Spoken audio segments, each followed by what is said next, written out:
Bine v-am găsit, dragii mei din Zodia Rac, oriunde v-ați afla. Bine ați venit tuturor pe canalul meu, Tarot Flori de Loto, numele meu este Nina și ca de obicei mă bucur să vă am alături la fiecare lectură. Atât pe dragii mei abonați, cum de asemenea și pe cei care poate sunteți pentru prima oară aici pe canal. Azi voi face așa cum am obișnuit, o lectură atemporală, fără limită de timp, o lectură pe care voi să o puteți urmări oricând doriți sau atunci când apare în viața voastră. Desigur, dragii mei, nu uitați că voi vă construiți viitorul, așa că vă rog din suflet să luați decât acele mesaje care rezonează cu voi, iar restul lăsați-le să zboare în univers, pentru că sigur sunt pentru alte energii, pentru alte persoane care într-o mai mică sau mai mare măsură au o legătură cu Zodia Rac. Așa că, dragilor toți cei care aveți soare, lună, Venus sau ascendentul în Zodia Rac, atunci această lectură este de asemenea și pentru voi. Și am ales să folosesc acest oracol Keeper să vedem cu ce energii ne surprinde. Și haideți să vedem. Dragilor, situația actuală pentru unii dintre voi implică apariția unei energii în primă fază masculine, cineva cu o situație financiară foarte bună. Ce ar mai fi de spus vis-a-vis de această situație? Faptul că e posibil, poate să reprezinte pentru unii dintre voi, poate dacă e personaj masculin, poate să reprezinte, nu știu, vreun ginere, vreun frate, vreun copil chiar, da? Bine, adult, pentru cei care aveți copii mari, da? Deja bărbați. Și poate să reprezinte ceva ce vă preocupă, poate, sau care are legătură cu voi. Și în acest moment apare implicarea acestei energii. Sau, dacă vorbim, de exemplu, de o anumită situație, posibil să fi găsit în acest moment o soluție foarte rapidă de a o rezolva, respectiva situație. Dacă vorbim de dragoste, atunci unii dintre voi cred că se gândesc foarte mult, nu știu, la partea asta financiară sau la o anumită situație financiară. Dacă vorbim de muncă, avem unii dintre voi poate chiar ați reușit, ați avut o reușită profesională și în special cei care lucrează în domeniul bancar, cei care aveți propria firmă, da? Sau cei care lucrează în general pe partea asta a finanțelor. Dacă vorbim de bani, este o veste bună, tocmai ați avut o veste bună vis-a-vis de niște bani care sunt pe cale să ajungă la voi. Ce nu aveți voi în favoarea voastră? Unii dintre voi nu aveți un personaj feminin care de asemenea are un statut privilegiat. Este cineva care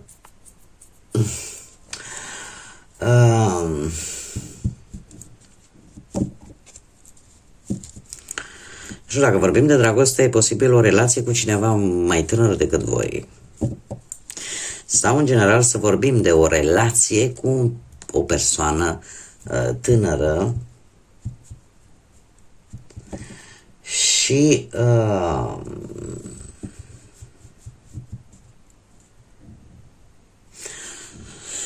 îmi vine greu a crede să spun că poate să reprezinte, nu știu, poate o soră, da? Pentru că ambele cărți pot reprezenta într-adevăr și acest lucru. Dar aici ceva nu este în favoarea voastră. Poate să fie vorba într-adevăr poate de o soră care să aibă ceva împotriva voastră, care dispune poate de anumite beneficii, sau pur și simplu o energie feminină care, din păcate, acțiunile pe care le întreprindeți să nu fie tocmai în favoarea voastră.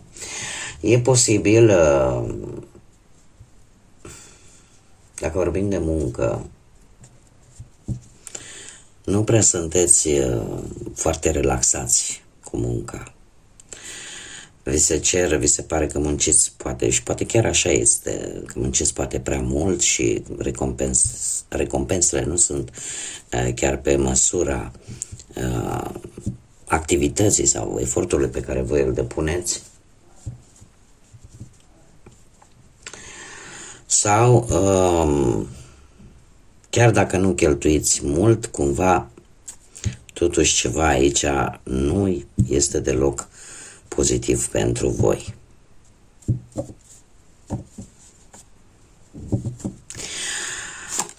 În schimb, ce poate fi în favoarea voastră? O călătorie. O călătorie poate întoarce, ca să zic așa, roata.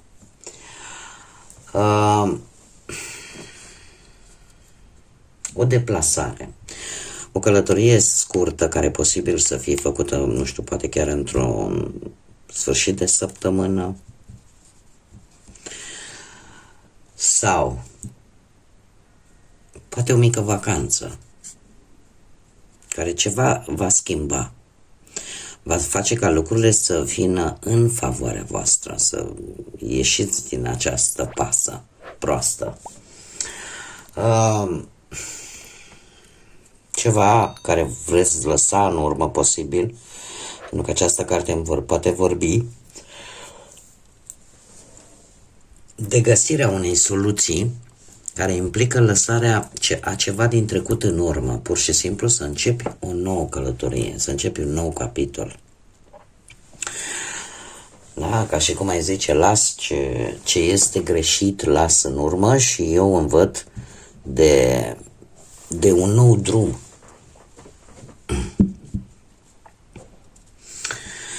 De asemenea, ce ar mai putea fi în favoarea voastră? Faptul că, dacă vorbim de muncă, e posibil ca unii dintre voi să schimbați jobul sau să începeți o activitate cu totul nouă, dar o activitate care are foarte mult de văzut cu călătoriile, da? Poate cu transportul,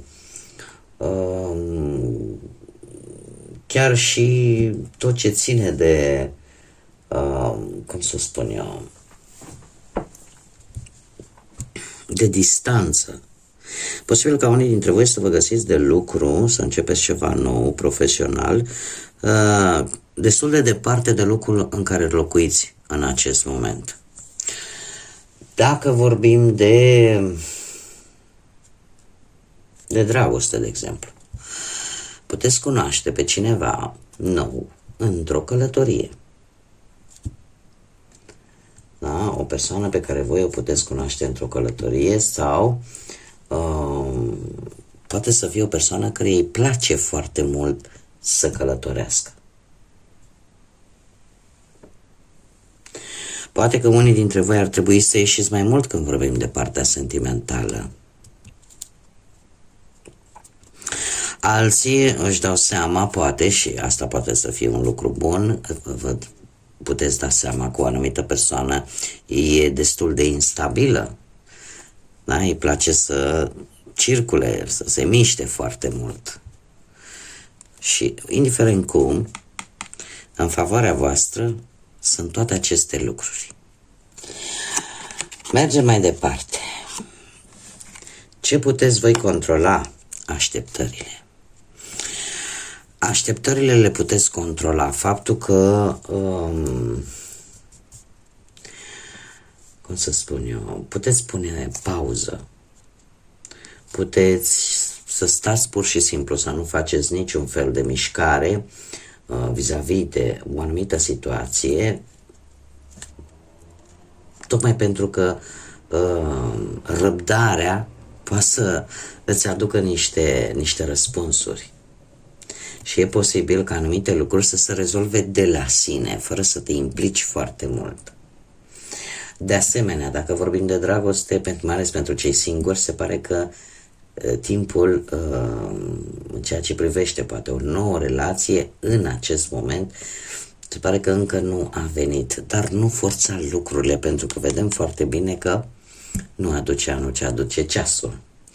Dacă vorbim de muncă, e posibil să, după cum bine am văzut, să te reorientezi către o activitate nouă, unii dintre voi.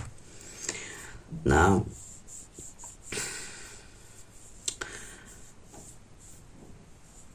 Și dacă vorbim de bani, se pare că ce depinde de voi, un pic de răbdare vis-a-vis de niște bani care trebuie să ajungă la voi. Iar asta voi puteți controla. La timpul care îl așteptați ca această sumă de bani să ajungă la voi. Ce nu puteți controla? Ce nu puteți controla, dragilor? Nu puteți controla karma, nu puteți controla destinul. Pentru că lucruri importante vor veni către voi, dragii mei. Ceva neașteptat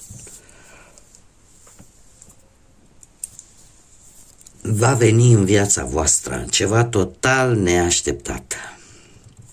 Așa cum v-am mai spus, nu aduce anul, ci aduce ceasul. Iar lucrul ăsta nu ține de voi și nici voi nu-l puteți controla.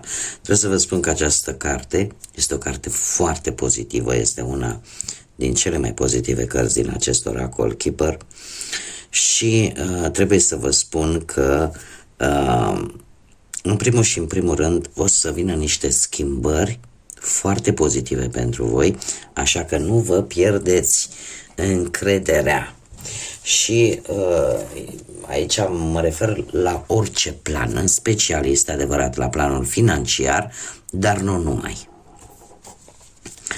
Așa că nu trebuie să disperați, este o carte foarte, foarte pozitivă. Și eu aș spune că perioada de timp este undeva între o lună, cel mult 6 săptămâni. Haideți să vedem ce ne spune și tarotul. Ce vine pentru dragii mei din Jac. Ia să vedem. Dragii mei dragi, în acest moment voi sunteți într-o fază destul de karmică, aș spune. De ce? Pentru că 6 de monede este o carte karmică. Sunteți destul de echilibrați. Cumva, așa parcă încet, încet, posibil să fie apărut o ușoară îmbunătățire, dar cu ajutorul altor persoane. Și e posibil ca aceste persoane poate să nu fie avut nimic de văzut cu voi înainte, da? Dar cumva o mână spală pe alta și dacă voi cumva la rândul vostru ați fost generoși, ați ajutat și voi pe alții, cumva veți primi acest ajutor, nu neapărat de la aceleași persoane, poate de la persoane total străine, dar există această situație karmică, da? În care ceea ce ai dat se va întoarce la tine, chiar dacă nu de la aceleași persoane. Ce vă face pe voi debili? Ce vă face pe voi vulnerabili? Este foarte simplu. Avem un 3 de spade. Voi când sunteți răniți, dragilor din Rac, deveniți un pic agresivi. Voi, în general, puteți fi răniți foarte ușor și mai ales dacă vine vorba de copii. De copii, de relațiile voastre, pe care voi puneți preț foarte mult și asta vă face să fiți vulnerabili. Pentru că prin agresivitatea voastră voi de fapt încercați să nu arătați slăbiciune. Dar în interiorul vostru voi sunteți vulnerabili. Acest 3 de spade mie îmi spune că toată durerea emoțională, singurătatea, alegerile de multe ori greșite și consecințele care vin în urma acestor alegeri, toate lucrurile astea vă macină. Și sunteți capabili, iar asta vă face vulnerabil, sunteți capabili să păstrați în memorie anumite cuvinte care și-au pus amprenta în memoria voastră.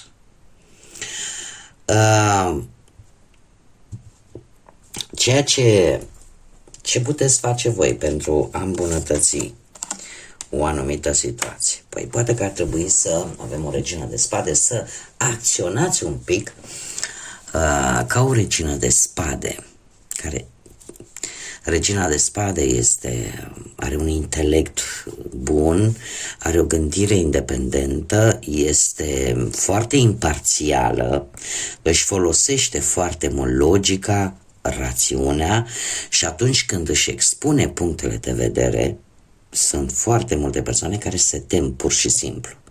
Este un personaj care spune direct ce are de spus, care îți dă senzația, știi, cu mine nu te poți juca, da? Și de obicei este cineva care scoate cu greu sentimentele la suprafață. Și cum este pe poziția ce poți face pentru a te îmbunătăți pe tine sau o anumită situație, se pare că cam asta îmi spun mie cărțile că ar trebui să faci. Da? Să împrumuți cumva din aceste caracteristici ale unei regine de spade. Da? Să începi să pui limite. Și poate că ar trebui să, nu știu, să nu mai arăți sentimentele din prima, da? Să fii un pic mai, să ai un pic de reținere, da? Și mare atenție la impulsivitate și la, în general, la acele dialoguri foarte, foarte directe. Adică faceți-le inteligent, faceți-le într-un mod asertiv. Ce veți acționa voi? Ce veți face voi? Avem un 6 de spade. Voi, dragilor, veți da pir cu fugiții. Îmi cer scuze pentru această frază, dar este cartea, acest 6 de spade este cartea care îmi vorbește efectiv de a lăsa în urmă ceva. Voi pentru a traversa probabil o situație destul de complicată din viața voastră, veți prefera să fugiți, pur și simplu, să lăsați ceea ce vă deranjează în urmă și să vă îndreptați atenția către noi orizonturi, care pot implica sau nu, poate o călătorie la modul fizic, la modul real, sau poate chiar o călătorie la nivel mental. Cert este că veți încerca să, nu știu, unii dintre voi poate chiar veți face o călătorie tocmai pentru a reînvia o anumită relație, da, vis-a-vis de o dragoste pe care poate o aveți la distanță. Alții, din contră, veți fugi, pur și simplu, să nu mai vă uitați în urmă. Iar cei singuri, eu aș spune că veți lăsa un pic rutina și veți începe să căutați iubirea poate în alte locuri, cu alte metode. Treaba e că tocmai pentru a face față unei tranziții destul de dure din viața voastră, veți face această acțiune de a încerca să lăsați în urmă. Da? Pentru că toată schimbarea asta, schimbările care poate au venit în ultima vreme, vă cer timp. Vă cer timp să vă acomodați în primul și în primul rând cu respectiva schimbare. Unii dintre voi aș spune că încă veți păstra o anumită tristețe vis-a-vis de o separare. Alții poate, nu știu, dacă vorbim de muncă, veți vrea să veți călători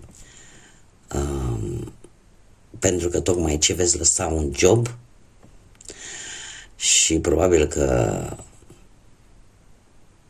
poate veți fi nevoiți sau așa decideți voi să căutați la distanță un alt job.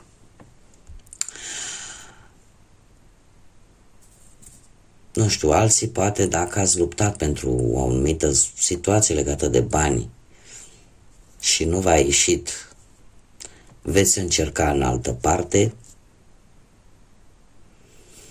Deci cumva apare această energie de a lăsa în urmă, de a începe. E ca și cum aici m-am săturat, nici nu mai vreau să aud, prefer să o iau de la capăt în altă parte, da? Indiferent de ce aspect al vieții vorbim. Haideți să vedem ce mesaj au îngerii pentru voi, dragii mei din rac.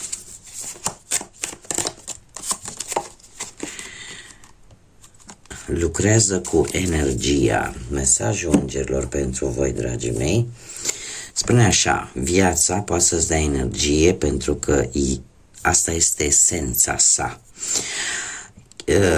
Nu trebuie să mergi prea departe pentru că corpul tău este un câmp extraordinar de energie care va răspunde pozitiv la energia iubirii.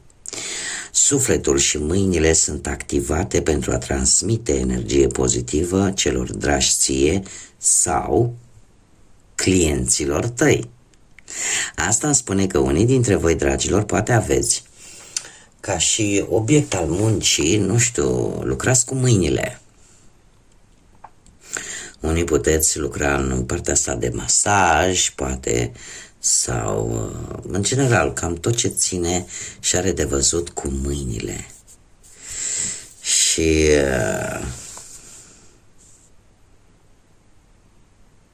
sau poate chiar vreți să începeți ceva nou în domeniul ăsta.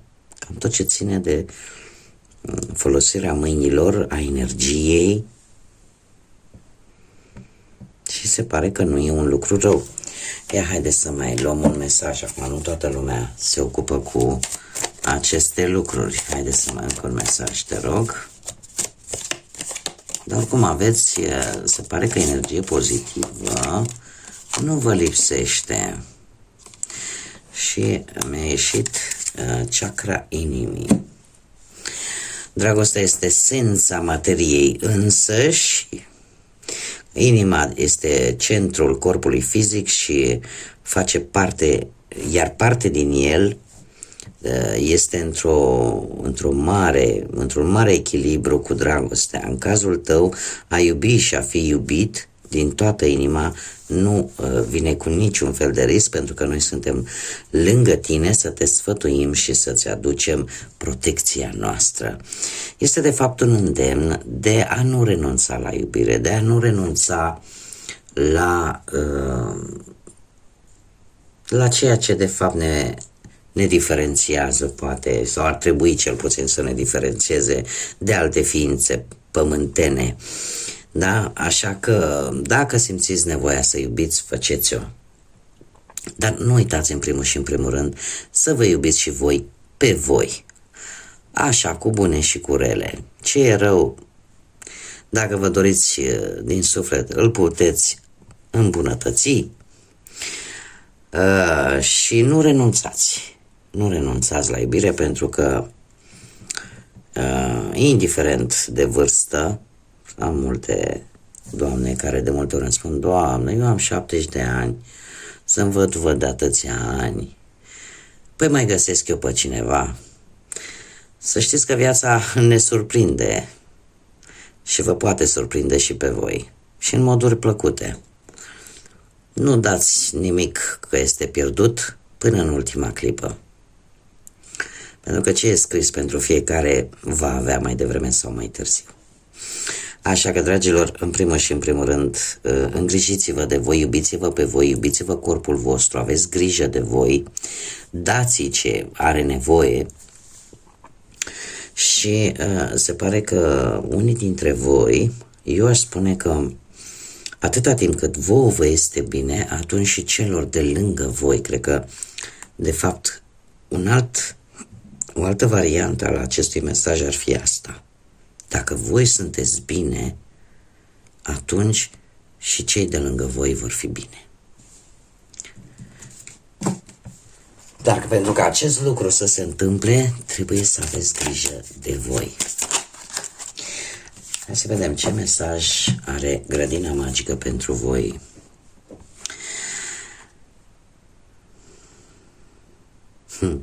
Lasă-te purtat de ultimele ore atunci când lumina abia atinge florile. Este un îndemn de liniște, de pace. Practic, atunci când primele raze de soare sau primele raze de lumină le vedem, atunci trebuie să ne gândim. Există o frază care mi îmi place tare mult,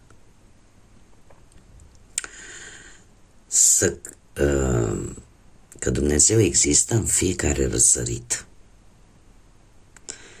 Acolo de este de fapt minunea, să vezi fiecare răsărit. Așa că, dragilor, atâta timp cât vă treziți și vedeți primele raze de lumină, vedeți primul răsărit, atunci de fapt vă dați seama de fapt că mai există o șansă, că se poate și că nimic nu este pierdut atâta timp cât putem vedea răsăritul. Bun, dragilor, cam atât am avut de spus.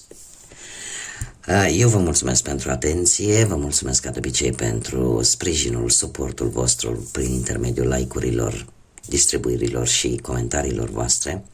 Vă aștept cu mare interes, desigur, și în continuare să vă aduceți acest aport.